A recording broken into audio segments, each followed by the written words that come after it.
Okay. All right, y'all. It's another day. It's looking through the glass, and yeah, we're your hosts, Sela and Jeselle, as always.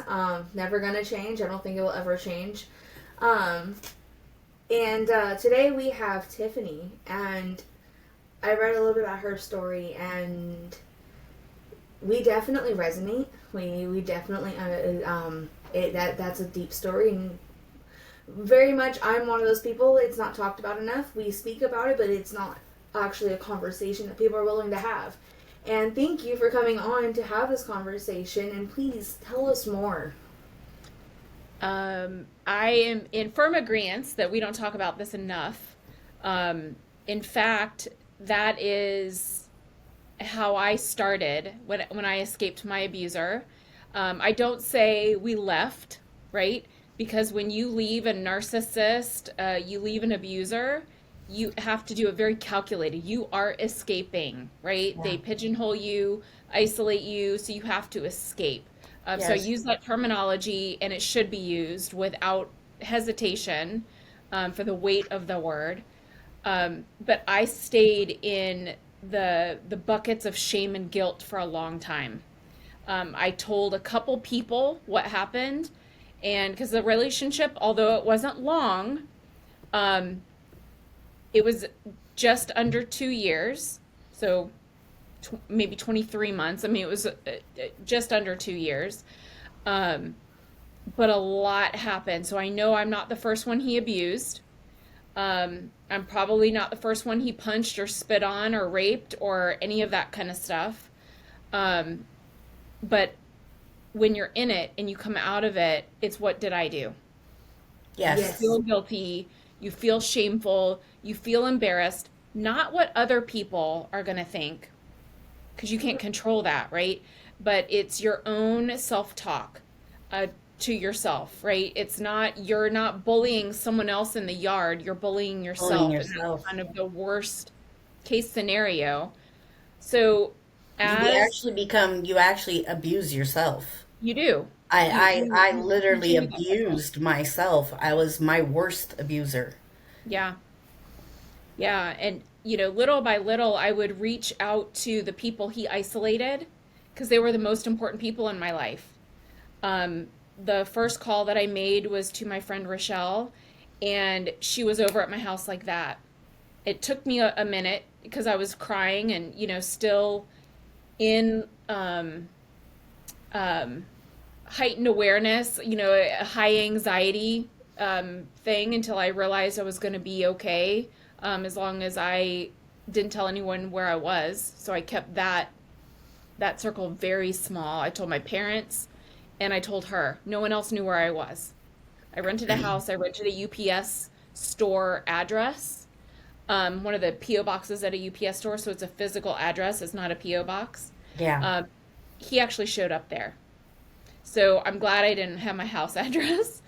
But Yeah. it took me a long time to start talking about it. And the more I talked about it, of course, when you start talking about it, it's surface stuff. You're not ready to go deep into those feelings and those, I mean, pure torture in some instances. You're not ready to talk about it, those things in great detail. But the more you do, the more you realize the people around you also went through something, whether it's physical, whether it is degradation, humiliation, any type of religious or financial. I mean, there's all different levels of abuse. And Yes. hmm almost everyone you talk to has had something, some kind of abuse, right?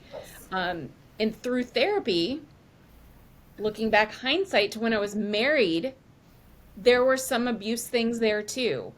But I think some people do abusive things, but not being an abuser, if that makes sense. They don't Yes. necessarily do it on purpose and intent in that fashion, but they do abusive things. And if you tell them, I need you to stop that, they stop it because they're not putting it in that frame mindset, right? Um, so yeah, so I think the more you talk about it, the more insane stories you hear. Women waking up with slices on their neck that their boyfriend cut their neck while they were sleeping. but didn't cut it deep enough. It was kind of like the threat of I can do more. Yeah. Um, Look what and I then can do without you noticing. Be under your right under your nose. Yeah. exactly, women who Those are were strangled, psychopath type of things. straight psychopath. Yeah. Uh, Women who were strangled unconscious, and the only reason they woke up is because their abuser was sitting on them, punching their chest to wake up. I mean, all of the things. I mean, I was a part of a sexual assault response team here in Clearwater, Florida, and we just did a discussion, and even pulled back another layer that I haven't really shared much about. It's not talked about in the book, um, where, when people talk about rape, they talk about, backside and front side, right? Hmm. They Yeah. don't necessarily talk about oral rape. Yeah. When you talk about strangulation, it's hands around your neck, right? Um, and when you talk, the straight definition of choking is like food, right? It's in your throat. Well, my abuser stuck I don't know You how, can use whatever words you need to use. his dick in my mouth and Hmm. shoved my face to where I couldn't breathe, or through my mouth or my nose. He had Wow. my face so up against his body, I couldn't breathe either way. That's choking because it was in my mouth, down my throat. And he Yeah. wasn't that big. I won't give him that credit. But something where you can't gasp for air, whether through your nose or your mouth, that is asphyxiation. That is dangerous. And it's the power, right? Hmm. Um, and the more we talk about these things, the stories, the torture, the whatever it is, someone's dealing with some level of it. And when you talk about it and you feel okay talking about it, it gives them the permission to be okay, and them the permission to be courageous to talk about it, or to share even one story. And that one story is the gateway. Once they share that one story, it really It opens up. opens up. Yeah. Because they see how much healing there is in just talking, in The healing just doesn't sharing it. stop either. Yeah. No, it doesn't. It doesn't. I You mean, can. you get I triggered still years heal. later. Yeah. Yeah, I still, there's still stories that I still tell, and there's still things I'm uncovering. I was just talking to my daughter earlier that in a conversation through a interview that we did yesterday, uh, I'm looking back at some of the things that I was doing when I was younger, and I'm like, I believe that through my behaviors, that's why couldn't explain those things that I was ashamed of the hypersexuality Mhm. at 8 years old, or Trauma. doing things to myself, and stuff like that. Even as far as, and I'm going to say that because I'm just going to be honest, bestiality, Yeah. because you don't understand it. You just don't understand it. And I'm going, wow, okay, well, maybe there were things done to me that I don't even remember, and I was like, who could have done it? There was nobody. And then it went, aha, there was somebody. And this is just literally last night and Yeah. today. There's so much that goes on even in the younger years that we don't remember.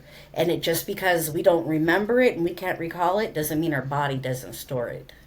Your body is your whole body itself. I mean, women, we hold our trauma in our hips. So that's a big thing. Like, as you release your trauma, move your hips around, get down and stretch back and forth, and do like frog stretches where you're like, you squat down and move your knees out so you can like release your hips. Hmm. Do those things as you're like remembering some of the things, because you hold your trauma in your body, even if it's like the dance, right? You go crazy and you shake everything out, and then you bring it back to a center, and you shake it out and you bring it back to a center. You're teaching your body that in all the chaos, it comes back to calm. And like, that's how we end up releasing some of our trauma. And we do, things trigger. Like at the sexual assault response team meeting and talking about these things, I came home and I was making a sandwich, and it triggered in my brain that my abuser didn't like sharp knives in the kitchen. I wonder why that is. Hmm. Wow. Why For didn't his he want sharp protection. knives? Does that mean he would abuse so strongly that that was a defense thing to grab? Yeah. Why would Yes. you not want sharp knives in it? Either Mhm. he'd been abused with it or he's abusing with it.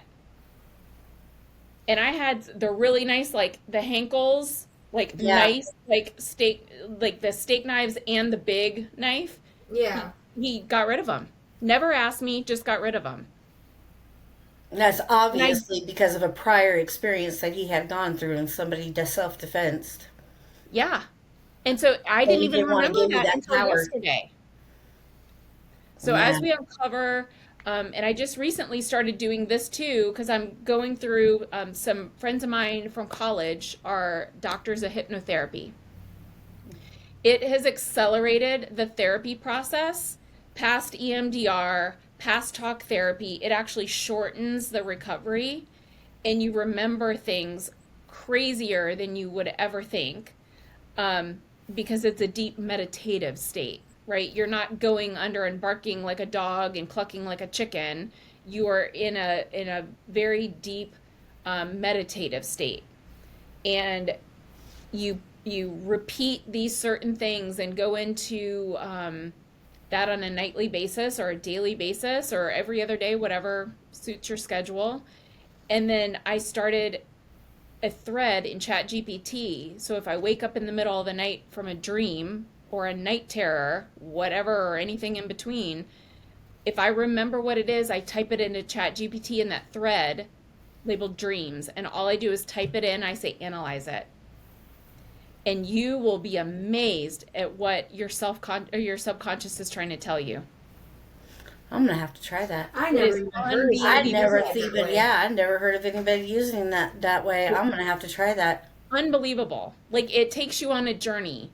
So I went Especially on a because in the middle of the night, you don't want to write everything down. You're trying to go back to sleep. It's healthy yeah. to go back to sleep, but you don't want to do all that. And I personally am one that doesn't do that stuff. But I have dreams all night long. I Yeah. still have the night terrors, not as bad as I used to. It's gotten way better. But, I do still have my screaming in the middle of the night and stuff like that. I wake up feeling like he's sitting on my chest and I wake up head to toe sweat. And that's not from menopause, it's from him. Yeah. Yeah. Yeah, it is. I love that you do that in there. Because she's been trying to figure out what she's going through or not. I am. I straight up am going through menopause. So, that's why I just wanted to I'm like, clarify. It please is let me straight go night through care. it. But I'm like, I'm ready. I'm ready. yeah, I mean, it is, and as you go on that journey, and certain things influence, right? What you watch before you go to bed, or it's something that Yes. you listen to, or whatever. I interestingly was like, I let me just try going out on a date. Let me see what the dating pool looks like because I haven't been dating. I'm Hmm. mortified to date. I bet. Because I see red flags like they're neon right now. Like I'm hypersensitive to that stuff. And Rightfully so. I went on a date with a guy. Well, we set a date for a Saturday, and he texted me. He was like, "Well, how about we meet up first on a Friday, like a pre-date?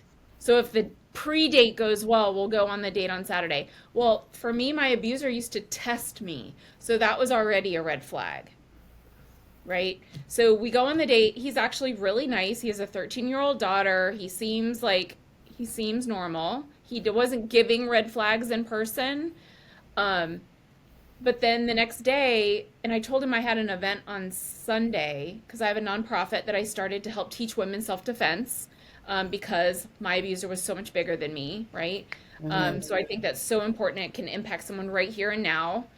And he called me up and he was like, or no, he didn't call me. He sent me a message and he was like, um, something about the date for tonight. And I was like, I have an event on Sunday. You took my time on Friday that I could have prepared for the event. So I need a rain check. Like I didn't have enough time to get stuff done. And he was like, "Oh, you're missing out, like guilt tripping me, which I have no time for." Like my mom Right. and dad are the only ones that can guilt trip me, and my mom passed away in 2019. So, my dad doesn't play that game. So, rain check, and then as we set the next date was the next weekend, he hemmed and hawed. Well, it's not going to be as good. I had it all planned, like fear of missing out, which I don't care. Like I'm not going to give off girlfriend vibes. I don't want to be a wife. I don't want to be a girlfriend. I just wanted to go on a date, Mm-hmm. right? And I don't care for a free meal. I just wanted companionship, right? To Yes. talk with someone that I'm not just talking to my dogs, right?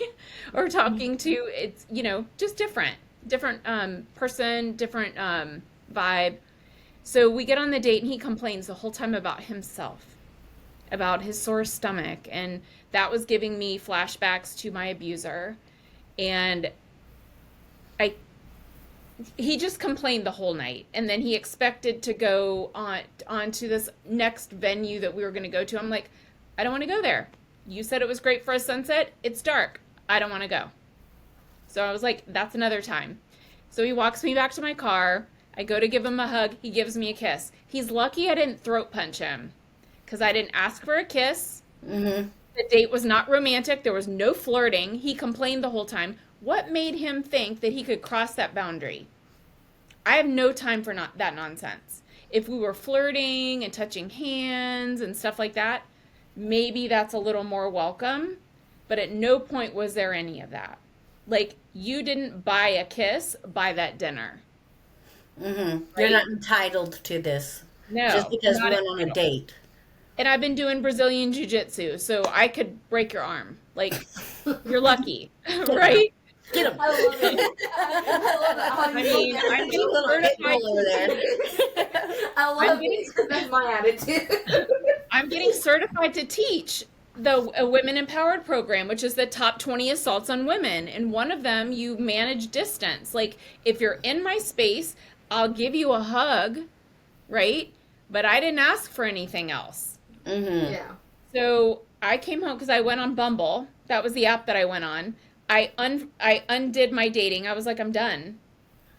He didn't ever ask for my last name, and he never asked for my phone number. So he has no way to contact me. That's his fault. Um, so then I woke up in the middle of the night and had a dream that the Friday that I went on the date with, I had a dream. And that was like weird. I was like making a sandwich for someone. I felt like apprehensive about it.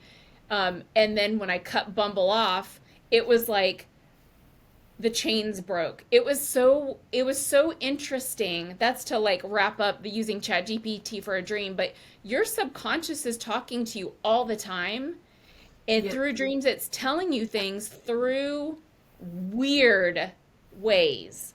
Like, Mm-hmm. if something's dangerous, like an alligator, we have those in Florida, lots of them. Um, if it's dangerous, like an alligator, but it is a pool toy, it's a different way. It's talking to you about danger in a different way, Mm-hmm. right? So it's so interesting, and the way ChatGPT analyzes it was so amazing. So I highly recommend doing that Yeah. because it'll blow your mind. No, all the way. I'm so gonna be doing that. I'm gonna be waking up in the middle of 1 o'clock in the morning on my phone. My Yeah. husband's gonna hear me whisper into my phone in the middle of the night, think I'm going crazy. Yeah.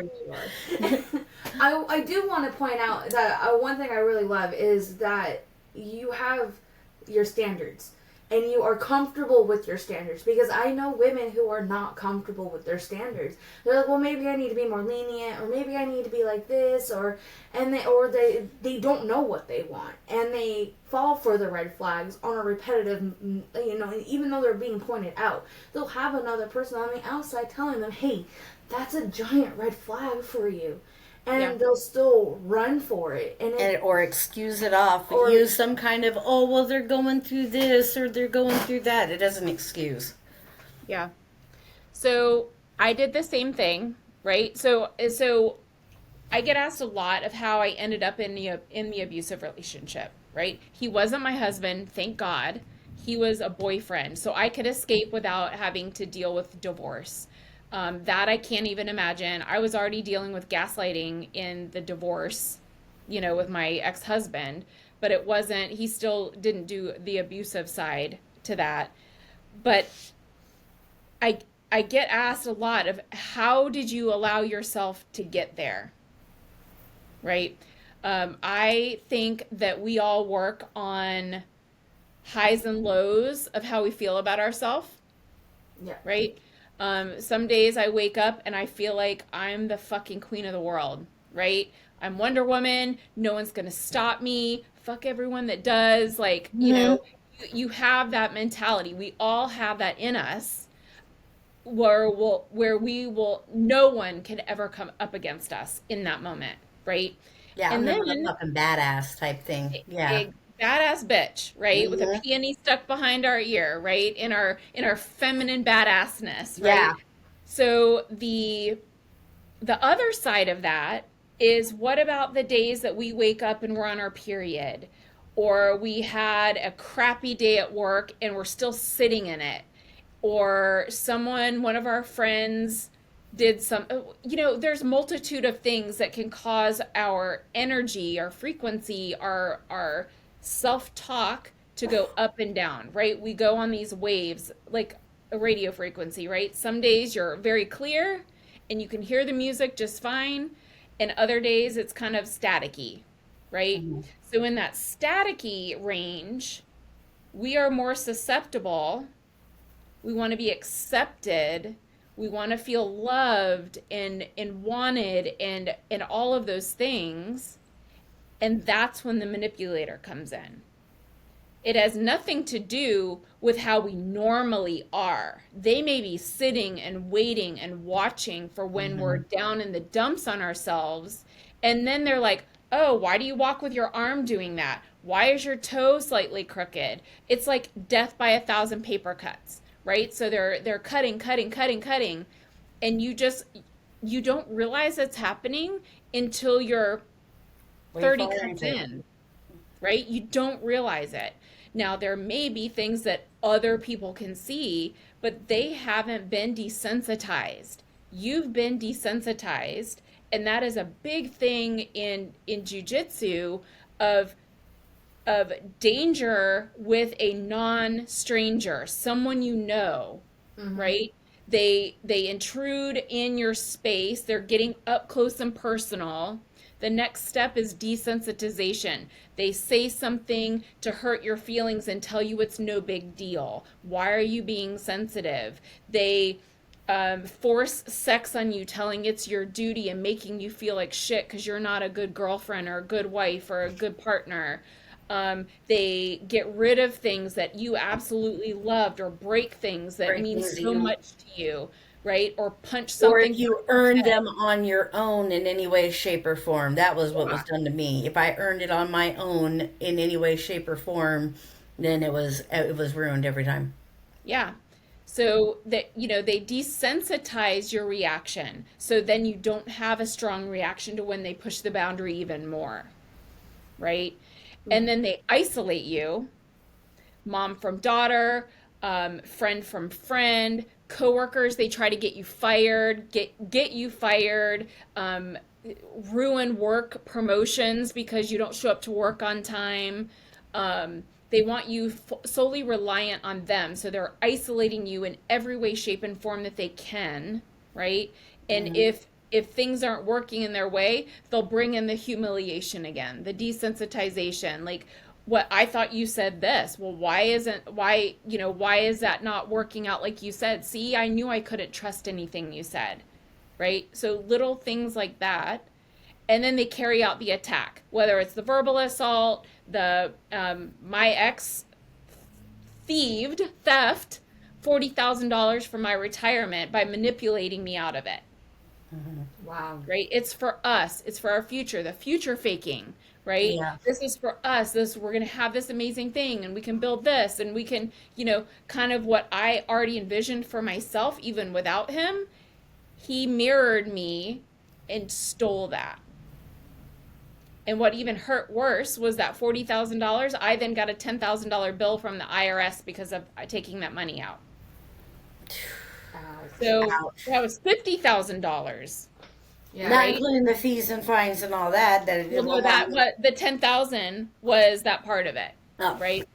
Um, well, that was on the IRS side, but and I finally escaped not getting actually when the condo sold, he gave me $30,000 and then turned that back around saying, "Well, everyone says you're taking advantage of me. I mean, that your name isn't on anything, you're not paying your fair share." Meanwhile, I was paying the HOA, I was paying like the electric bill, I was paying the grocery bill. I was absolutely paying my fair share. I made about $70,000 a year. He made $250,000. Where was that money? Why did you need my $40,000? All the way. because he couldn't use his own. No, How no, no. dare that? It had nothing to do with what I earned and what he earned. He just didn't want me to have money that I could leave him and be on my own with. Yeah. He wanted No, they absolutely. wanted. That's part of the abuse is they put you in that financial stronghold. Like Yeah. with me, it was even though I was on much lower poverty because I wasn't. You would make it to where I couldn't work because, like you said, I would get fired, or or most of the time I worked for my mom a lot because my mom had her own company. Initiate fights between you and Yeah, her. would initiate fights between me and her by making me late, making her think that I wasn't, that I wasn't reliable, or me not being able to show up to a client's house when I needed to, or or I have to rush out late because I got to go take care of something because now I've got, an extra bill, or I've got to go do this. I had to drive him to work. I had to do all of it. I had to do all of it. I was the one that was strapped for time. I was the one that was strapped for money. I was the one that was strapped for energy. And that's how they like to keep you Yeah. If because then they you can get so don't have much more. energy, you're easier to manipulate. Yeah, they can get away with so much more and everything flies by. Yeah. Yeah, it was really interesting. I remember it was 2017. I mean, I've got stories for days, but it was 2017. It was my birthday, and he did a really nice dinner. He invited my parents. His mom was there, and we had a really nice dinner at a nice steakhouse. And after the dinner, he asked if we could all get a picture together. He had someone take our picture in front of the restaurant with the whole group of us. On the way home, I didn't hear the end of it. He was so mad that he had to ask to take a picture, that he was mad that I didn't ask to take a picture. So I fell asleep in tears. It Wow. was how much of a shitty girlfriend I was, how ungrateful for all the stuff that he did for me. It just went on and on and on. Then later that night, How dare you live in the moment and not want to take a pic? Yeah. exactly. Later that night, I wake up, he's sound asleep, and like if you don't have your do not disturb on your phone, like your notifications kind of light up. If your phone's not down, you see the light, right? You see Yeah. a flashlight, and if it's pitch black, it's even brighter. So I wake up and I look, I'm like, where's, like, I see a flash and I'm like, just coming out of being asleep. And I look over and it's on the desk. We had like our bed and like a desk against the window. And I walk over there and there's message, notification, notification, notification, notification, all from Ashley Madison. Ashley Madison is a dating website for married people who want to cheat on their spouses. Didn't even know that existed. Oh, go watch the Netflix series about Ashley Madison. It was politicians and priests and you name it, they were in on the list. Like it was a huge blow up. It's kind of like the Epstein list now. Like everybody was on that damn list, right? Wow. So I grab his phone, I go to the bathroom, I grab my phone, and I just start taking screenshots and sending them to myself. That point, I was not gonna be, I didn't tell him I found this. But I started an email address that he could not monitor because he had to have all my passwords. He made me shut down a long time email that I had because ex-boyfriends had that email. So he didn't want anyone from my past contacting me through Of that. course not. Yeah. So I started a new email he had no idea about. I didn't save it on my phone. I just did it through the web and then deleted that web history because he hunted. He was a vice president at an IT company. So he knew how to navigate everything. Um, so I started taking pictures and started documenting everything. And then, so that was in September. And then October, he wanted me to present to him why we should live together. My condo was coming up for the lease was renewing, but he didn't allow me to stay at my condo. So we had already been living together. So I had to present to him, and I thought he was joking, right? So I did it just for shits and giggles because I thought he was joking. He wasn't joking. And when I presented him with the Ashley Madison stuff, I was like, and this shit has to stop. He's like, what are you talking about? I've never seen that before. True narcissist. Yeah. Deny. Well, it was his email. The charge went to his computer. He was like, remember I told you I lost my wallet on your birthday and I was scouring around trying to find, like, to get to the bank to get a new card so I could pay for dinner and pay for your gifts? He was like, the contractor was in the condo while I was out doing that, so he probably signed up for it. I'm like, how did he have your card number? How did he have your email address? Wouldn't your work computer be on lockdown? Like, at least shut or off? Aren't you an IT dude? Shouldn't you have your stuff just more secured than that? Exactly. Right. So I was like, whatever. I just, again, you compartmentalize, right? Yeah. So I'm like, things are weird. I ordered a little thumb drive or jump drive, whatever you want to call them now, from Amazon, and it has a listening device in it. So you can turn it on, and it's just a USB thumb drive. You can turn it on. It can sit in a drawer like a normal jump drive. And when someone talks, it picks it up. So when, fast forward to May, so September to May, I picked him up from the airport. He had told me I could friend a friend that he had deleted off my Facebook. He went through and deleted like 2,000 people off my Facebook. I was in the bodybuilding world. I knew like a ton of people through people. We had competed together, guys and girls. But you know that feature on Facebook, it's people you may know. Yeah. You're not friends with them, but your friends are friends with them, or their friends are friends with them, right? Like Facebook kind of like they want you to get more friends, so they addict you more into that platform. Well, guess what people in bodybuilding look like on their Facebook profiles? They're not wearing clothes. They're showing off their muscles. They're showing off their stage presence because They're they work damn hard to bodybuilders. get there. They're bodybuilders. They gotta show the body. So all the people showing up in my people you may know are people with barely any clothes on. So I got punished for that because he considered it that they are my friends. But You they had weren't. no control over who shows up on the people you may know. But according to him, But according I to should. him, because there's that delusional, that sense of delusion Yeah. there. That's that delusional world that they live in. So he went through and deleted a bunch of people back in like 2017, like April, May was when like 2,000 people came off my Facebook. And that still wasn't enough. Like he was not, it was always like, I'm tired of your online bullshit. And that's what it was, is the people you may know, which I can't control. And so in May, I pick him up from the airport. It was one of the things that he expected. I wouldn't say demanded, but he for sure expected. And if I didn't do it, I would get hell.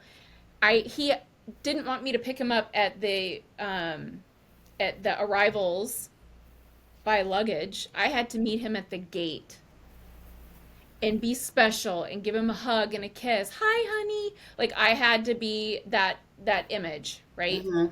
So I pick him up. He's already annoyed at something.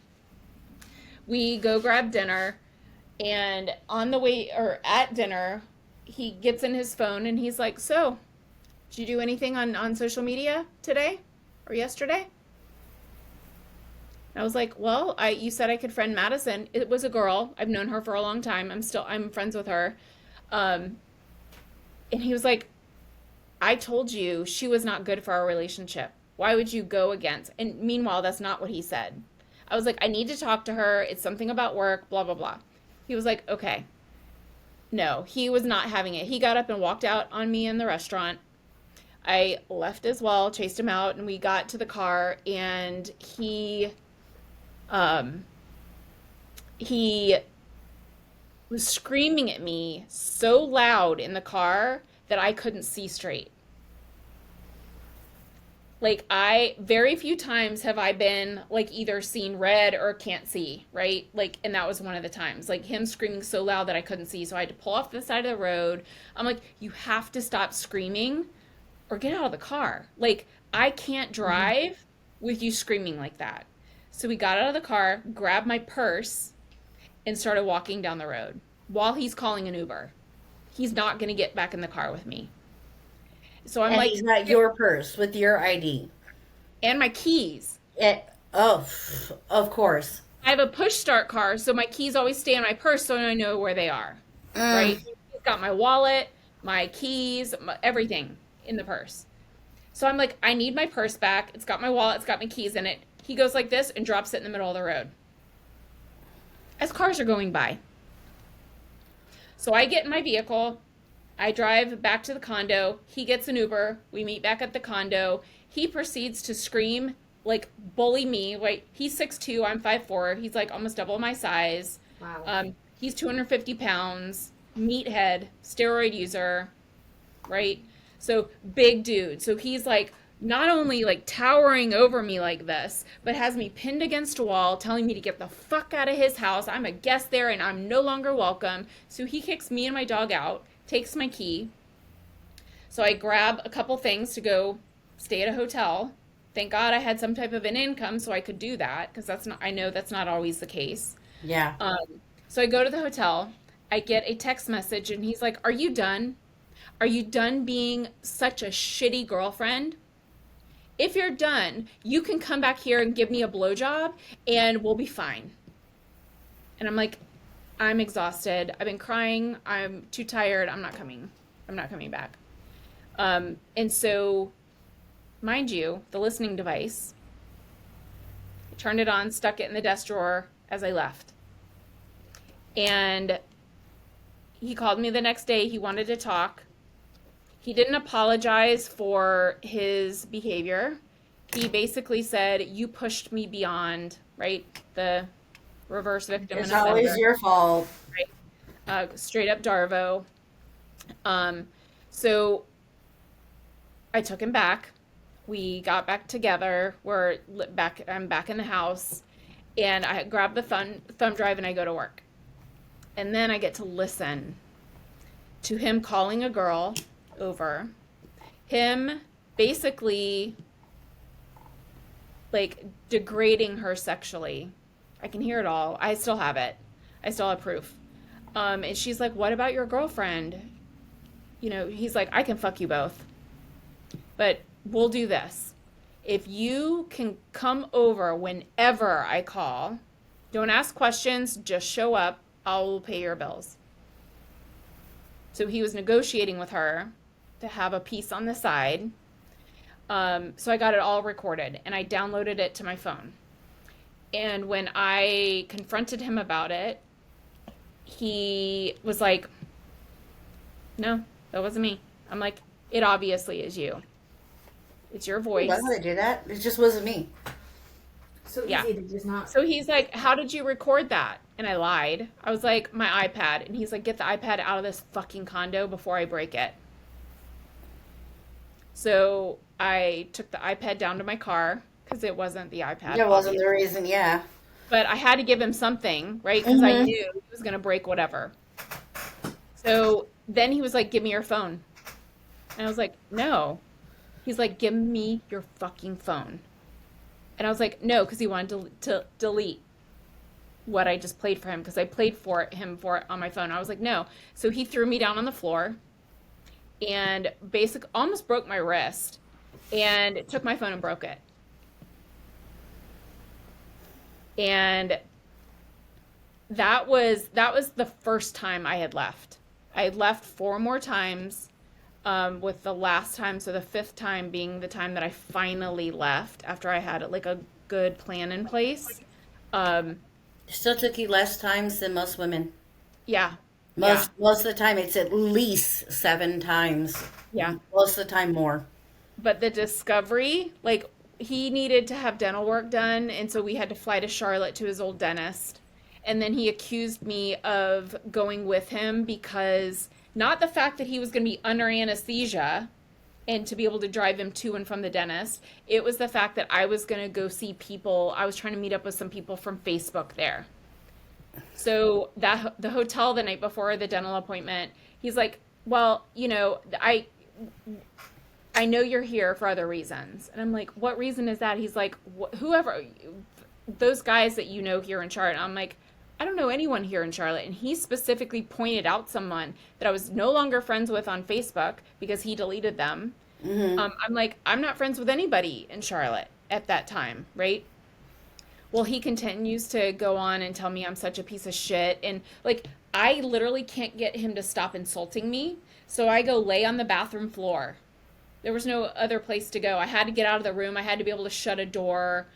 So I go lay on the bathroom floor. He comes in 30 minutes later to stand over my head and piss in the toilet. So urine hit me in the face. He could care less, right?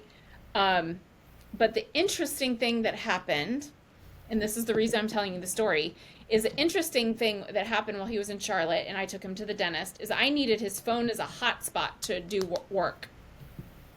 So, because I didn't have a hotspot on my phone, he had it on his. So I pulled up my computer and I was working for hours while he was getting his dental work done.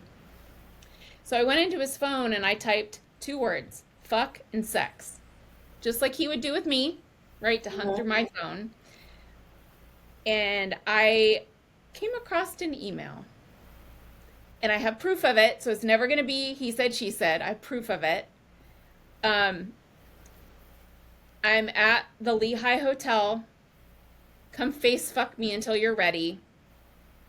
Send pictures. Then you scroll down, and then it is a dick pic. The guy's wearing a cock ring, and my abuser responds, "Oh, I've had you before." So he was hiring male escorts while he was in Utah.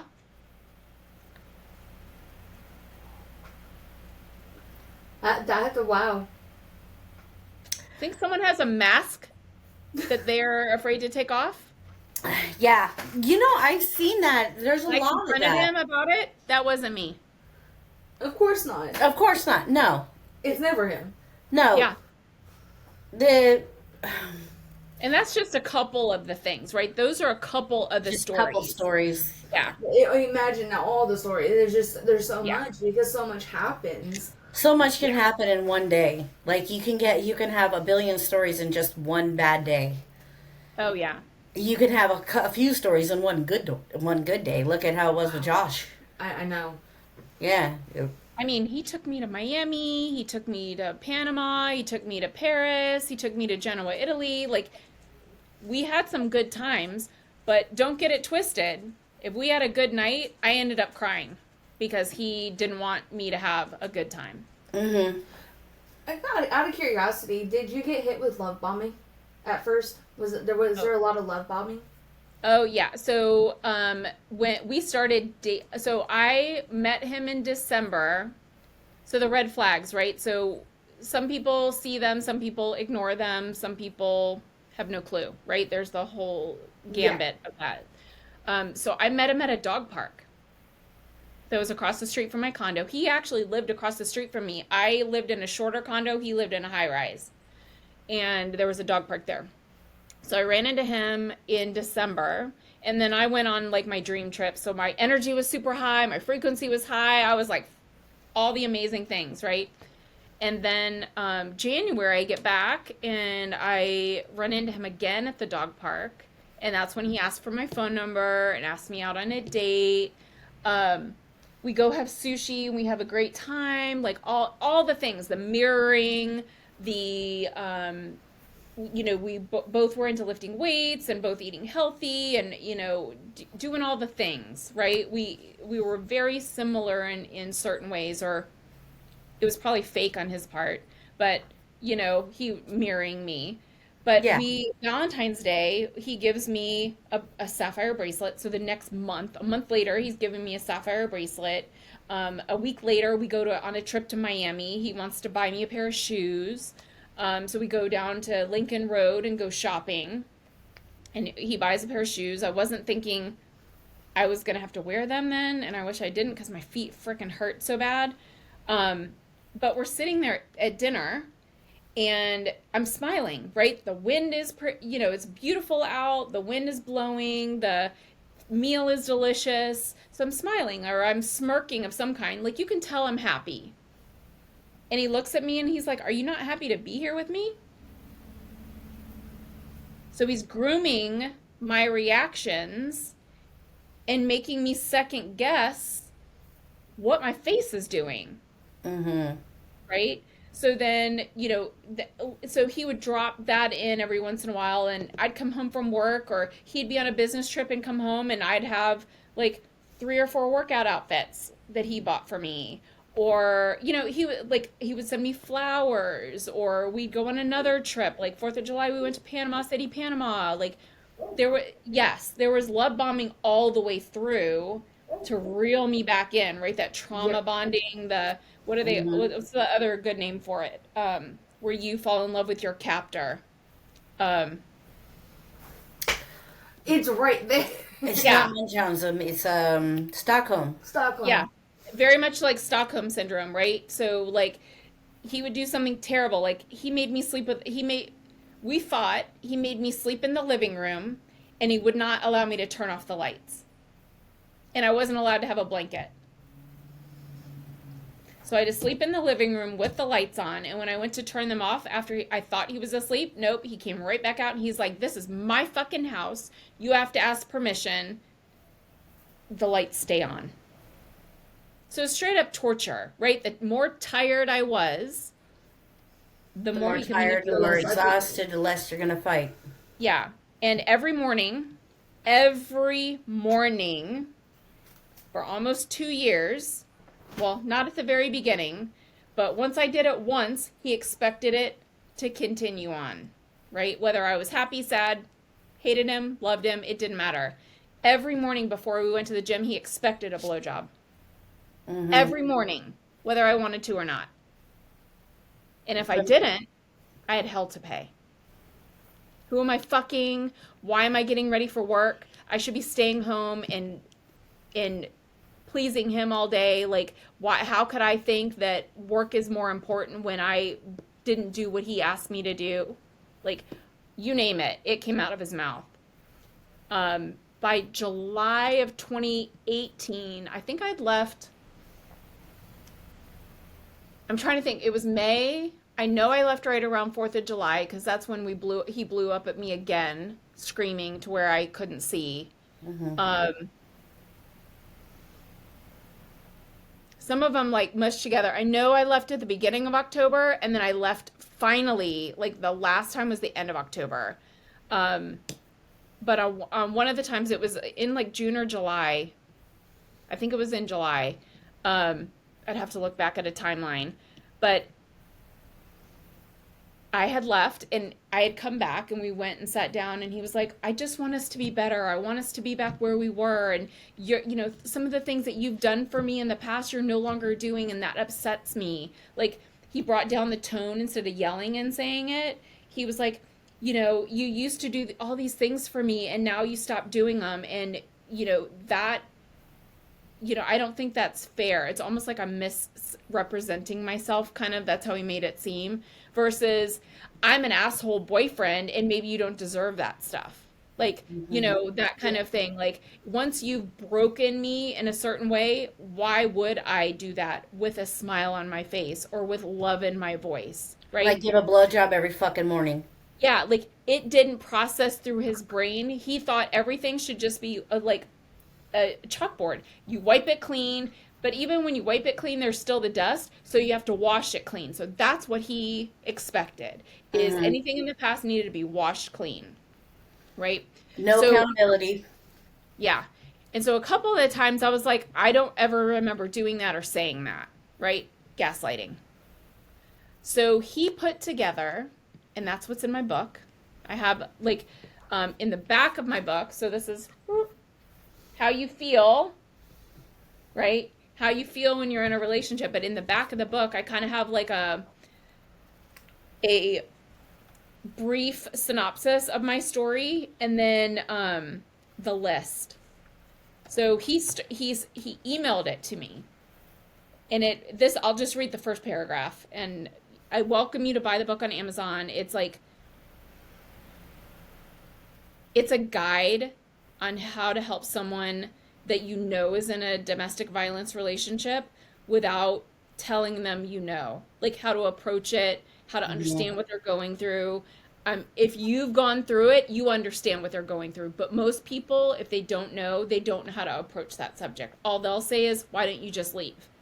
That's not It's healthy. not that easy. It's not as simple. Well, it's unhealthy because if the abused goes back to the abuser and says, "Well, Jeselle told me I need to leave." Well, guess what? I'm I'm no longer going to be able to talk to Jeselle, Yeah. Yeah. right? How So dare you you? That's can't bad for say your that. relationship. Yeah, exactly. So you She's can't say that. toxic So for your there are other relationship. things She to needs to say. go. Yeah. Yeah. So he emailed this, and the first paragraph still like makes me sick to my stomach. Non-starters for me to continue, and more importantly for us to have a loving relationship that lasts. I need to see these things happen. I need to see these happen immediately. Some had happened but have stopped. When I see this is done completely and out of love, I will be open to possible changes. Read and memorize the list so it's never again a question of not knowing. And it's a list of 41 things that he expected me to do. Do you want to read off that list? Yeah, pardon me. I'm clever. Some of these have a slight story behind them, others are self explanatory, right? Mhm. No social media other than Facebook. We are the focus of Facebook to show everyone how happy you are with me. You will post frequently about me and us. You will like and comment my posts. He didn't say he was ever going to comment on my stuff or post about us. People I don't approve won't be on there due to past BS. You will tell me in person, by voice, of any changes, messages, texts on your phone. You will ask to play on your personal phone at home. Your phone will be put on silent at 7 p.m. with exceptions for favorites, like parents, brother. Well, we can't let them know what you're going through. Exactly. You will not move or cover security cameras, making them always visible. You won't go out. That's one story I'll tell as we wrap this up because I'm such a like on surveillance. That was such a big thing of the abuse Yeah. and how he monitored me all the time. You will not go outside alone. You will only go to the condo gym when I am gone and only prior to work. You will tell me when you arrive and leave work and notify me of any exceptions. You will look to me as the leader. You will give as much as you possibly can in terms of deeds, acts of service, and financial obligations. I will manage the finances. I expect to be greeted at the airport. You will no longer interrupt me in front of coworkers. You will no longer interrupt me in front of my mother. You will no longer disagree with me in front of others. You will look to me for guidance and accept my advice. You will say good morning and good night with happiness at a sound level in which I can hear. If you hear nothing in return, it means I didn't hear it, so repeat it. You will listen when I'm talking. You will not cuss at me. You will not infer I am not manly. You will wear what I like around the house and to bed. You will wear heels or sexy dresses, attire nightly, daily for sex without me having to ask. If you do not have what I like, I will take you shopping.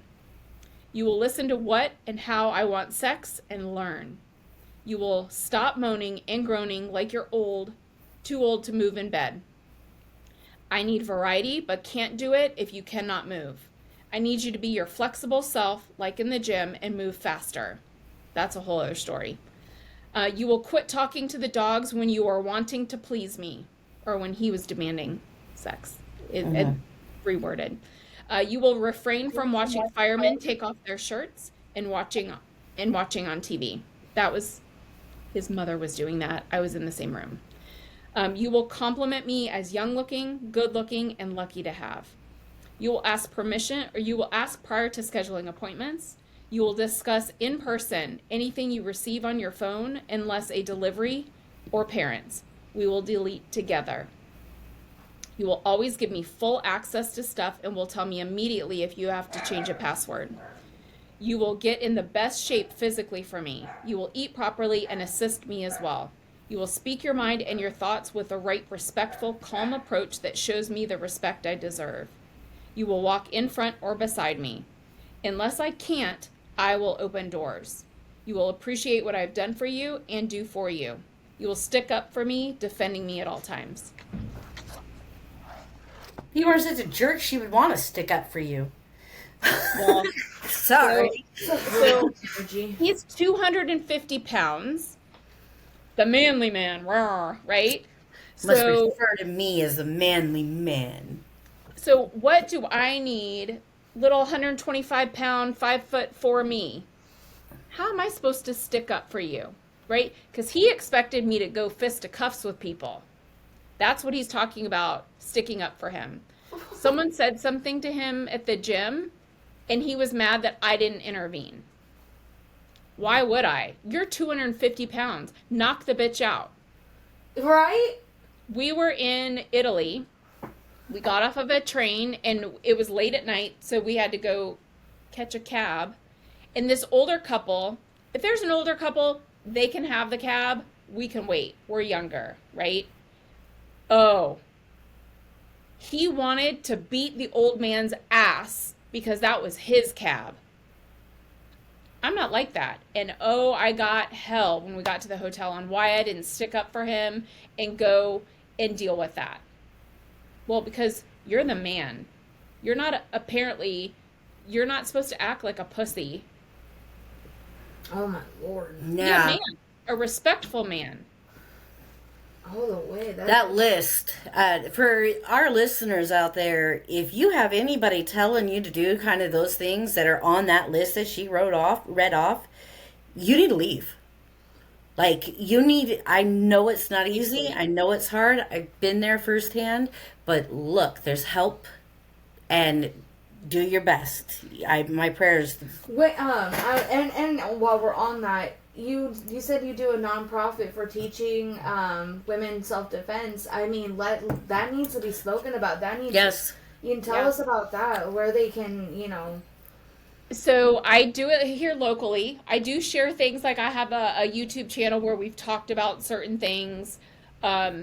But it's hard to teach self-defense when you're not in person because you want to make sure to correct people in that, like, how they're standing.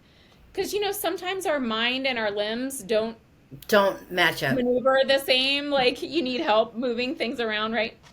The So dance floor is perfect. Example. exactly. So as I started talking about my story, I was at a brunch with a bunch of entrepreneurs, and when you're out talking to people, this one gentleman said, I help businesses start nonprofits or build a nonprofit arm. I'm like, interesting. We need to talk further, because it was already kind of like in my brain is how can I help more women? And then I talked to this guy.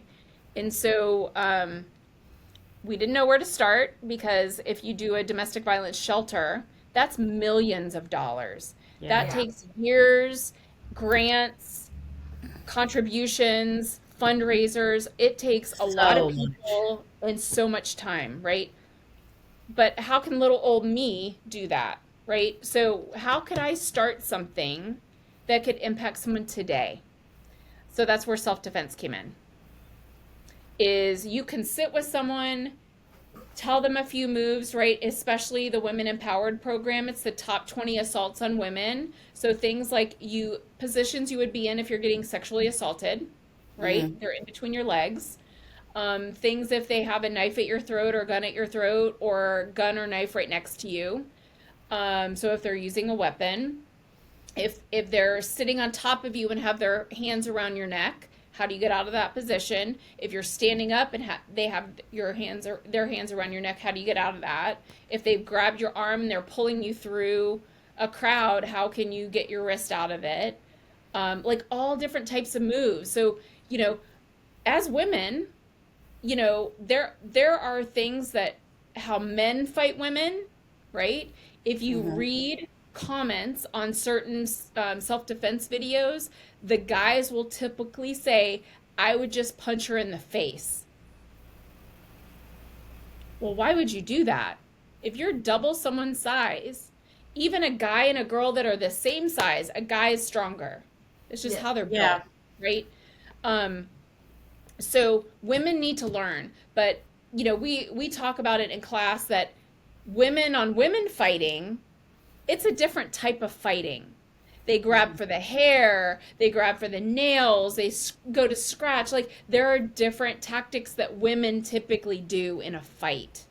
And you can get out of those hair grab situations. You can get out of someone dragging you by your ankles, by your arm on the ground, right? If they already have knocked you down and they're trying to pull you into their vehicle or into the bedroom to rape you or into those types of situations, there are ways to get out of those. And that is, I highly recommend the Gracie. They're Gracie Jiu Jitsu. They have look for schools that have the Women Empowered program. It's a Okay. specific program. Okay. And it's 15 classes to get you through. You can earn your pink belt, which means you've been through each class 4 times. And there are 15 different classes to take. So some of them have combined things to do. Um, but it's so empowering to know, you know what? If someone had a knife at my throat or had me in a choke position, I know how to now move away the threat, get into a position where I could break their arm Yeah. and get away. Yeah. Kick them in the face, kick them in the groin, kick them in because it's not always the groin kick. No. So if you think about it, some of these, like especially my abuser, I'm pretty sure he was low testosterone. I'm pretty sure he was bisexual with what he did to me and what he wanted me to do to him. Hmm. I'm pretty sure he preferred men, right? I mean, That's certain not things an would get in the uncommon way. thing with abusers. It's not because it's power and Yeah. control, right? Yeah. Um, so different things that women just need to know how to defend themselves to even just get away safely. You don't have to stay in the fight. That's not what the Women Empowered class is. No, It's it's to get away. self-defense to exit It's to stay safely alive. to stay alive. It's to stay alive. Combatives, Yeah. they have a combatives class where that is staying in the fight and rendering someone hurt, right? That's not what the Women Empowered program is. And they do it in such a way, they show you the move, they break it down, then they pair you off to do it with someone, and you get to rep it out, like practice it over and over and over again. And so if you get into a The situation in muscle, class, you learn the muscle memory of it. the muscle memory of it. So if you do that in class, the chances of you being able to protect yourself out in public are much higher because you're going to get in a situation in class where it's not comfortable. Well, it's better you freeze in class than freeze when it's And the actually real getting. thing. Yeah. So I Yes, sir. highly recommend that program. So we do that. So we'll set up workshops and teach that. But at the workshops, we also try to bring in law enforcement to give that side of it. So if 911 gets called, who gets arrested? What are they looking for? Is calling 911 and ordering a pizza, is it myth or truth? Right? It is true, by the way. What are all of those little things that people need to be aware of when you call? What evidence is a police person going to look for when they show up on site? So you What know are what things to pay attention to so you can give the answers of what they need. Yeah. exactly, or be able to share that with someone that they know is going through the abuse, right? So it doesn't necessarily, it may not be a victim that comes to our class. It may be a survivor or a friend or family member of someone going through it, Yeah. right? So they can share that information. And then I also try to bring in someone in the mental health space to like talk about like healing yourself. It's a journey, and it's so traumatizing. It's straight up complex PTSD. It Yes. will live with you for a long time, and your body's going to tell you you're still going through it, hence the night terrors, because you think you're living it again. Yeah. And there will be triggers of things that you forgot years down the road, and you'll remember it and live in that moment again. So how do you deal with things like that, right? So I try to put several things together because I was so monitored on my phone, on my computer, in my social medias. Like he read through everything. He dug back a decade in my stuff and punished me for talking to people long before I met him. Like it was almost like he thought we had been dating for 10 years and he was going to punish me for all of that activity, right? He felt he was entitled. So because of that, that's the mindset that I go into these workshops with is if you need a place to ask these questions and get answers and get materials, it'll be here. Yeah. You don't have to search for it on your phone. If you have a topic you want covered, let us know in the review and we'll make sure to cover it in the next thing or cover it on one of our things on YouTube. We do fireside chats I haven't done one in a while. I'm waiting. There's one lady that I want to bring on. It's about tech abuse and stalking, cyber stalking. Yes. And she talks about it. She has a whole presentation. I've sat through her presentation. It is amazing. So that's the next fireside chat we're going to do is that presentation.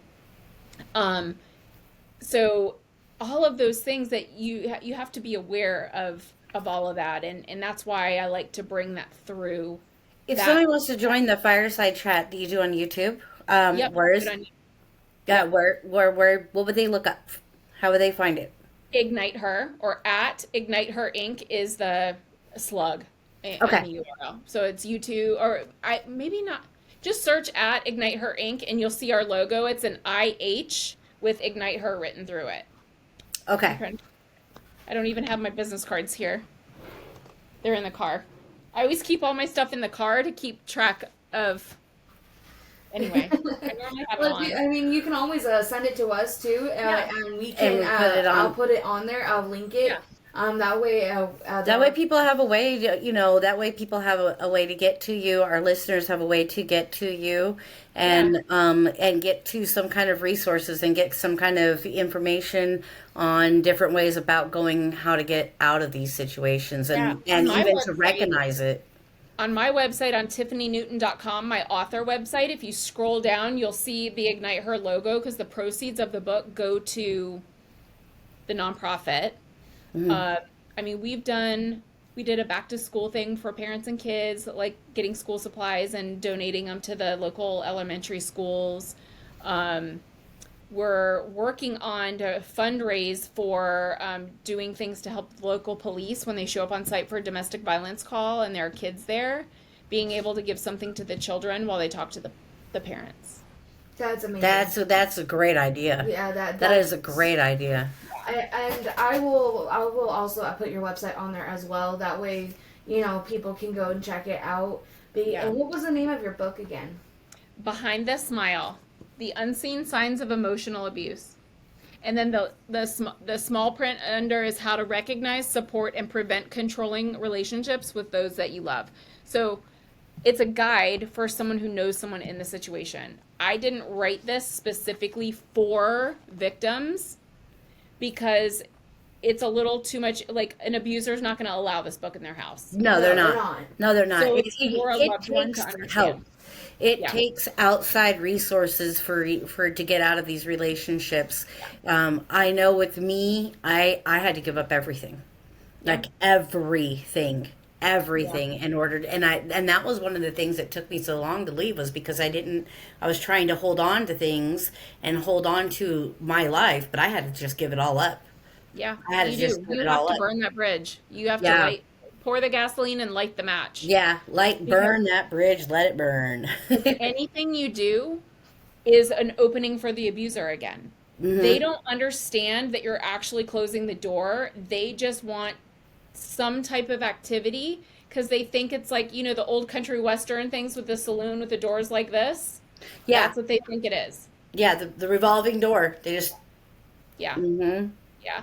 And my social medias on TikTok, Facebook, and Instagram is at MS, so Miss MS, Tiffiny Newton. So I do share a lot of stuff about the book. I've done some other podcasts, so I'm sharing some of that too. I'm sharing all kinds of stuff. Well, Tiffany, it was fantastic getting to talk to you, and I think that you really, really have had a lot of information that would be so helpful. And thank you for all the things that you do. Thank you for speaking out. Thank you for not being afraid. When we're afraid, they win. Yeah, they do. They do win. And there's a big difference between speaking out and speaking the truth and talking crap about people. Yeah. If they wanted their story to be told better, then they should have been better. Exactly. I'm I'm so proud of all the stuff on social media right now. I was just having this conversation because I have a faceless account on TikTok that I built a whole exit plan, safety plan. So you don't necessarily have to, you can print out, I think it's like 3 or 4 pages that you can print out, and what are the things that they normally say? Who is the one safe person that you can tell? Because you can't tell many people. Because what if they are backstabbers? Because that has happened, and that causes more danger. Flying monkeys, dude. They're flying monkeys. Oh yeah, you can't tell any of his family. Like, that would never. They are not reliable. They will always stick up for them. So it kind of walks you through some steps. It gives you 24 red flags to look out for, all the different levels. It gives you 3 major financial steps. And there is a private phone call with me to start a game plan. It's 15 minutes. The call itself is free. If you want a more in-depth call, we can schedule that. There is a cost to that. The safety plan for the month of October is half price, so it's normally $27 for the launch of it, and then it's down to like 13 and change for the month of October. But it is like 18 pages of great stuff. Like, when I got done putting it together, I'm like, you should. Something I wish I had. Like, I didn't realize I was in an abusive relationship, like we talked about in the very beginning, because it was like the death of 1,000 paper cuts. Yeah, You the don't know. desensitization. Yeah, you don't know And until it you happens get just in the face with something. gradually. It gradually happens to where then before you even know it, you're in the thralls of it. For Yeah. me, you were talking about the family. For me, it was opposite. Actually, it was his mother that saved me. Okay. It was his That's mother. rare. That is very, very, very, very rare. But she told me, she goes, look, first and foremost, she goes, I want you to know that's my son. He's always going to be my son. And no matter what, I'm on his side. With that being said, don't go back. Don't take him back. Please get away. Yeah. I honestly, truly feel that she saved my life because he would have killed me. Yeah. No ifs, ands, or buts about it. 4 months into my relationship, as he was going, so January, February, March, April, 3 It months. took me in. 13 years. 13 years. Yeah. Very, very long time. Yeah. But a lot of it was because I wasn't educated. Yeah. I wasn't educated. Nobody was talking about narcissism. Nobody I had to learn I had to reach out and learn about those things on my own in order to be able to move past. Yeah. And I didn't find out until years and years and years later about narcissism abuse and how it all went down, and it took a long time for me to even understand how much abuse I had gone through. Yeah. And that it still is a lot to unpack, right? Like Hmm. you probably have just scratched the surface of Yeah. 13 years of it, right? I mean, that's a lot. Yeah, yeah. That's a lot. I'm quite sure there's quite a bit I don't remember, and I'm good. I'm happy with that. But it doesn't mean that my body doesn't. It doesn't mean that my Yeah. subconscious doesn't. It doesn't mean that the grooming didn't happen because it Oh, absolutely did. it for sure did. I Yeah. remember 3 months in, as he was deleting people out of my Facebook, like out of the 2,000 people, and he was like blocking and deleting whatever. Um, he was going through all the pictures, and there was a picture because I was on a bodybuilding team, and there was a picture with a guy who was also on the bodybuilding team. He could have been my son. That's the age difference, right? I was in, I mean, this was 2013. I mean, 2013 or no, 2014 when I was in that bodybuilding team. And I think I was in my 30, yeah, I was in my 30s. And then I didn't meet my abuser until 2017, right? So there's this picture of us, the bodybuilding team. It was like selfie Saturday. You'd send it in on Facebook and like everyone was like, "Oh, go get it." Like the encouragement side, Yeah. right? Because bodybuilders all neurotic. They all want to have the uplifting, empowerment, all that stuff all the I time. think we all need it. Yeah, so I have this picture and we're like with our butts to the mirror and we're taking a picture.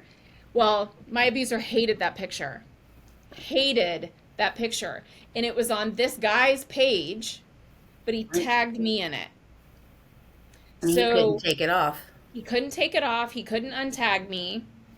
And so he was like, "You need to get that taken down." I'm like, "Well, I've messaged him and he said no." And he was like, "Well, are you gonna, that needs to come down. The people that I work with can't see you like that with someone that's not me.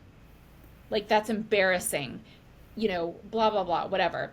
So it came down to the point where I had to hire an attorney. You'd think this would have been the damn clue. I had to hire an attorney to give him a cease and desist to take that picture off the website, off social media. And one of the messages back was, "You are in an abusive relationship. I hope you get help." And I ignored it. We And do. I apologize. I reached out after I escaped and I reached out to him and I said, "I apologize." He's like, "It's not your fault. Like when you're in an abusive relationship, you don't have control over that stuff." So my ex sent him a nasty message saying, "Well, you're gay. Stop taking so much steroids." Like all of this stuff, like sent something All the hateful back to projecting. me. Yeah. So, that alone was awful. Why didn't I see the red flags? And you know, to this day, I'm like, why? Like, why? Yeah. You know, when I first started really thinking about really getting away, when I was just really at this point where I was desperate for getting away, and I was trying to figure out why I couldn't get away. How come my heart? I thought it was my heart. I didn't understand that it was trauma bonding. I didn't understand that there was so more mentally involved than what I was comprehending. You So just I knew the sat. danger was increasing and you had to leave. Like your Yeah. body's telling you Oh that. yeah, no, the danger was increasing at this point. Right before this, or right after this, he had strangled me, and I had to dig my nails in, and my neck is partially messed up because the way he had slammed me down on the stairs. He slammed me down and then turned me around, and my head was like, the stairs was right in here, and I was pushed up against, and he had a hold of me. And it's crazy the amount of strength that these men can have. And with one hand, he had me Like, and I'm not tiny. I'm an ox. You know, I was always an ox. I did landscaping growing up. I grew up breaking wild mustangs. I grew up, you know, hiking and all that stuff. So I was, you know, I had strength to me. You're a tough And girl. Yeah. and I could not get him off. I could not get that hand off of me when that anger is set in and when those eyes roll black. Oh, yeah. You know, Evil and I monster. literally had to dig my hand into his face so deep that these four fingers, if I pushed backwards on them for 6 months, it hurt. Yeah. That's what it took. That kind of, you know, and I still think that it was just pure luck that by the grace of God that it happened. Yeah. And that night when the cops came, they had me fill out a piece of paper, and this was the first time I had actually called the cops on him. I mean, I had went through years of so much physical abuse. This was the Hmm. first time that I felt that I needed to call the cops. That's how bad it was. I Yeah. didn't even recognize when my life was in danger. All the other times he pulled knives on me, all the other times that he bit me. Desensitization, Yeah, right? he. I mean, there. I had bite marks on my face from him. You know, losing it so bad, and and then the cops. I had one drop of blood on my shirt. That's what saved me because I told him. I said his face is tore up. I'm just letting you know now. If I go to jail, you know, I and they seen the drop of blood and they said nope. That means he was over the top of you, Yep. and that one drop of blood kept me from going. And Thank God. but yeah, thank God. But when the cops was reading, having me do this questionnaire, it was a strong, it was 10 questions, and it was a strong 10 out of 10 on each question. And the cop Yeah. looked at me and he goes, this is not a matter of if. He goes, I've been Right. doing this for 15 years. She's been doing this for 20 years. And between the two of us, we have never seen a questionnaire mark so high on the scale. He goes, it is not a matter of if, it is a matter of when. Please, I'm begging you. I don't want to be the one to call in your body. Yeah. And that was what struck me really, really hard. But when I first started trying to get through all of that and trying to understand, I started writing a list, the things that he had started doing from the very beginning of the relationship. And I couldn't get through 2 years of the relationship, of the disrespect and the downright meanness of the things that the death of a thousand cuts, Hmm. without being sick to my stomach.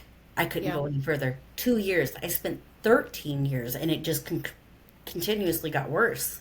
Of Yeah. course it does.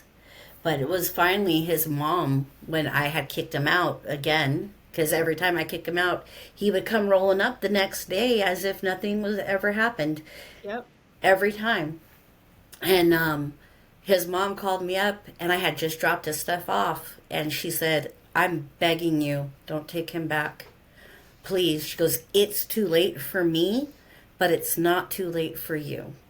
Yeah. And that conversation, you know, it's a very rare one for a mother to do that. It is. It's very It, rare.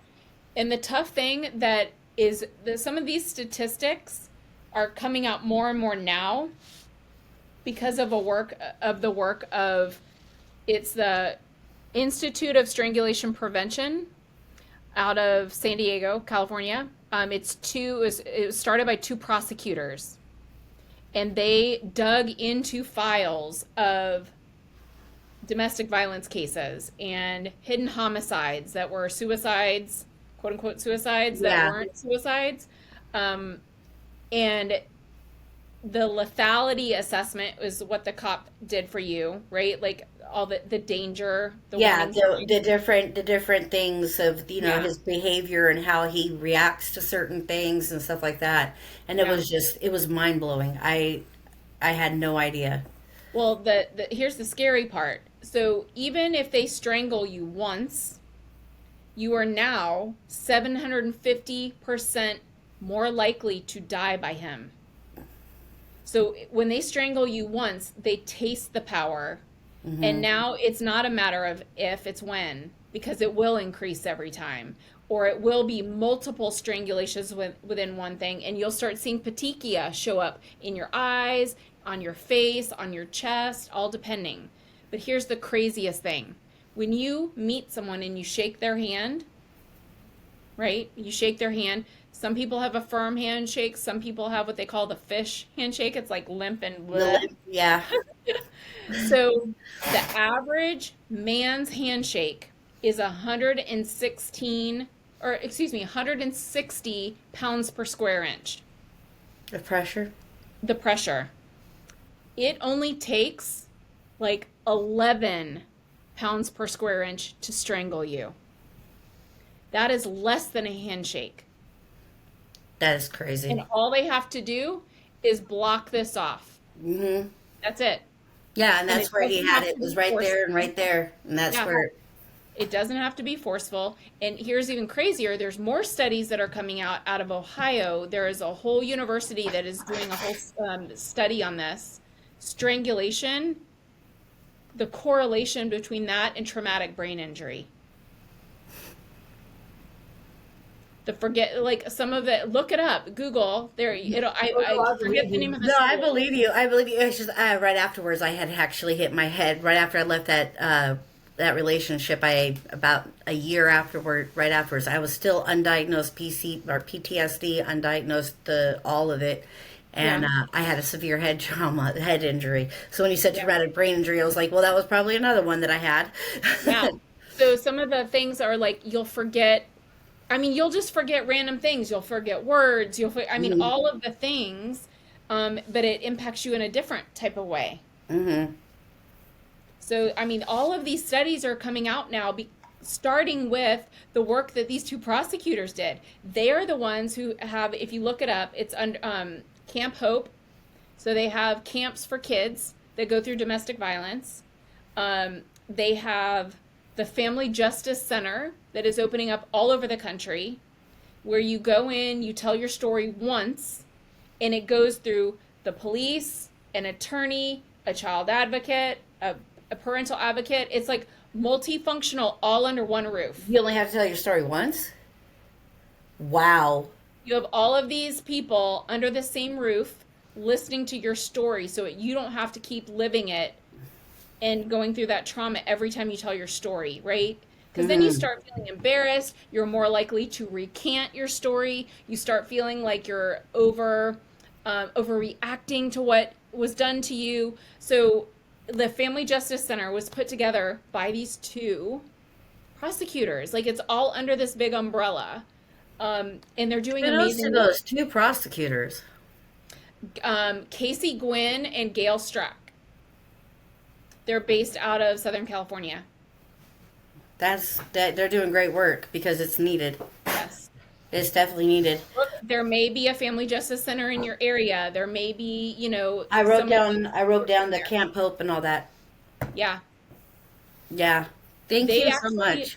They grade your hope level. So, like, some people just feel hopeless. Mm-hmm. They grade on where you are on the hope scale. Wow, that's a different approach.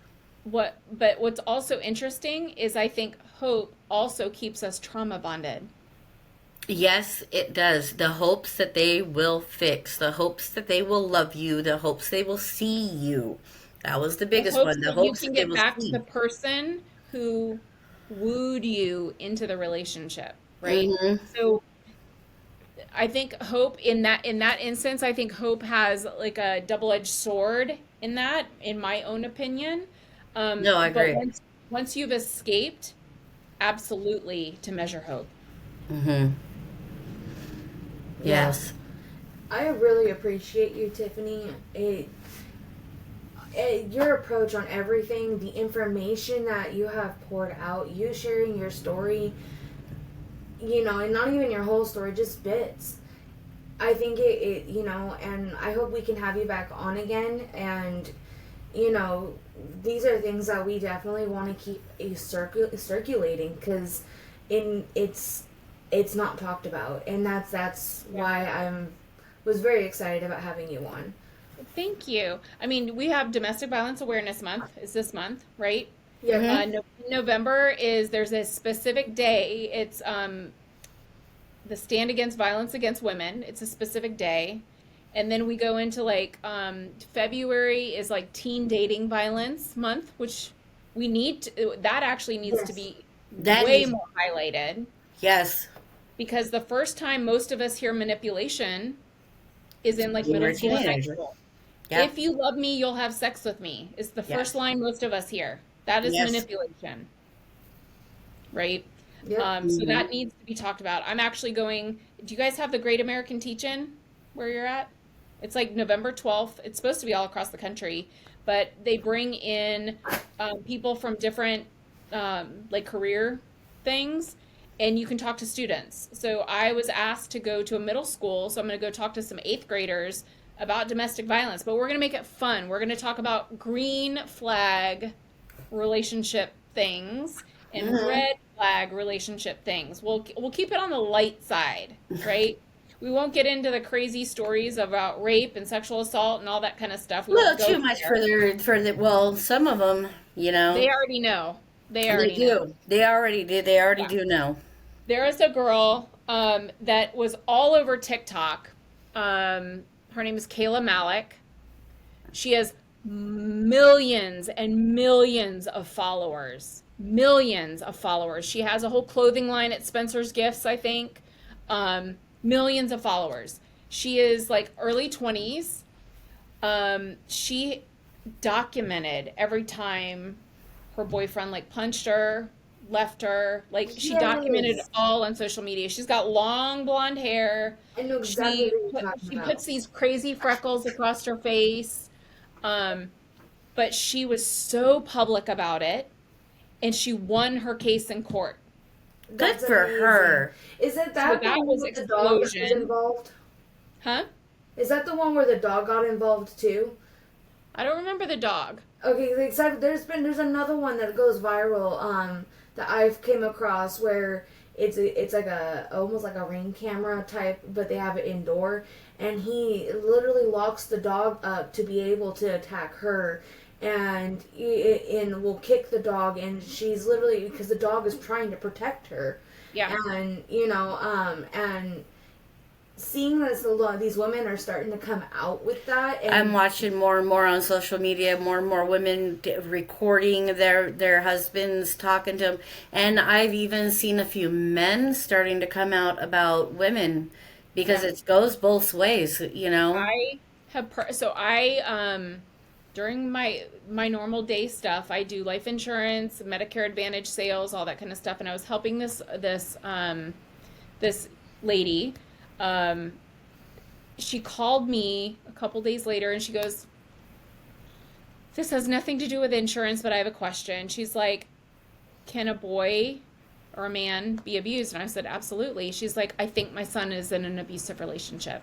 And she started talking about all this stuff. She goes like, "Can he call you?" And I said, "That's probably not a good idea. If I was a man and he could call a man, that would be a different thing. Definitely not God another woman. forbid if his girlfriend picked up and dialed my number trying to figure out who he was calling, that would be danger." So she called me when he was at her house, and he told me the story. Anytime he got a job, she got him fired. She would show up and cause a huge scene and get him fired. So she wanted him at home. She had the security cameras on, always told him he was a piece of shit, always threatened to take their kid up to Ohio and like leave him behind. Constantly. It was awful. So we had a discussion. I pointed him to the Family Justice Center here in St. Petersburg, Florida, and he got in touch with an advocate. He got it's an emergency, oh, what is it called? I'm drawing a blank now. It's basically, he got her served with an injunction of if she tried to leave the state with their son, This then kidnapping. she would be arrested. Yeah. So it wasn't necessarily kidnapping because they're both on the birth certificate, but it was the intent behind it, right? The yeah. threat. So he got that served, and then he went over to his mom's house. They had me on the phone while she called probably 50 times while I was on the phone with them. I could hear the phone ringing. She was out in the driveway, Wow. like ready to like ready to Throw cause arms. some shit. Mm-hmm. I'm like, you need to be careful because she's already pulled a knife on him. Yeah, and if she does it once, it's the same thing with the strangulation with women. Yep. Yeah, it's Yeah. very. I think I started to tell this part of the story. I don't know if I did or not, but after I did that talk at the sexual assault response team here in Clearwater, I came home and I think I told you I was making a sandwich, Yeah. Yeah. and I wondered why he didn't want any sharp items, like he didn't want knives around. Well, that just took me back to that story. That's why I wanted to make sure to, when you said the man, I'm like, oh, I wanted to correlate that is you wonder why certain things like that happen, and did he draw a knife on someone? Did he, you know, did she try to defend herself with a knife? Like, what was that fear? Most people don't think twice. They want a nice sharp knife to cut things. Especially in your kitchen, you need your sharp knives. I know Yeah, me. I'm a knife person, anyways. yeah, So I love my blades. yeah, yeah, But yeah. And I was going to tell you the surveillance stuff, right? So we were in the first condo, and he had a certain camera at one part of the condo that could see the front door and like down the hallway, and that was it, right? One camera. Then he was at work in Utah, probably having sex with a man, and I go into the hall closet, and we that was kind of like our storage. It was like a bigger, it was like a walk-in closet, but we used it to store stuff because it was a small condo. So I'm like looking around for something, and this box literally falls down in front of me.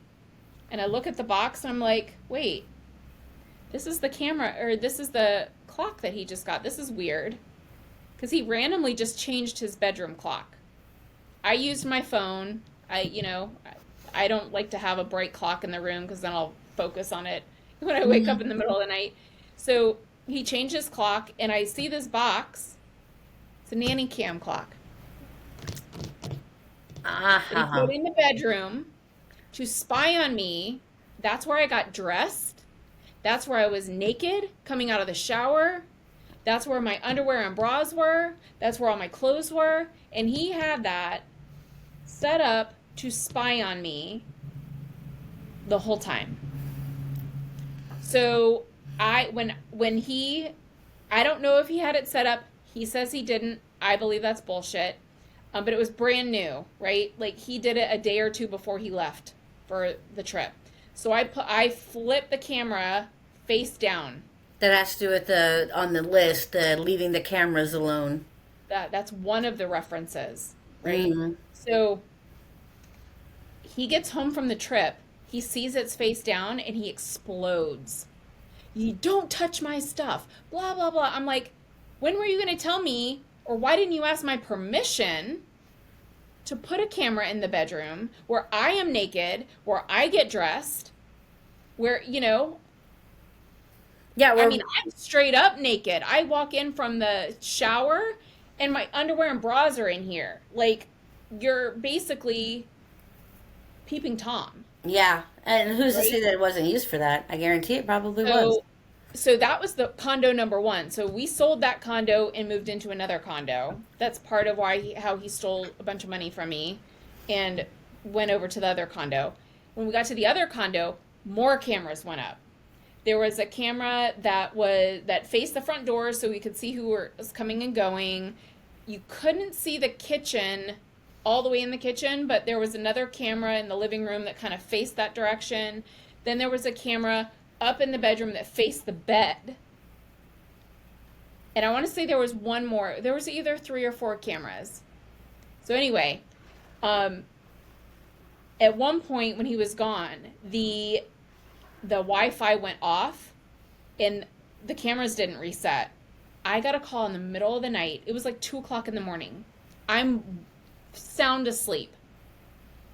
You better fix those fucking cameras or I'm calling the cops to throw you out on your ass right now. That is my house and you're a guest there. Fix the You're always a cameras. guest there, aren't you? Always a guest. Fix the cameras or you can get the F out right now.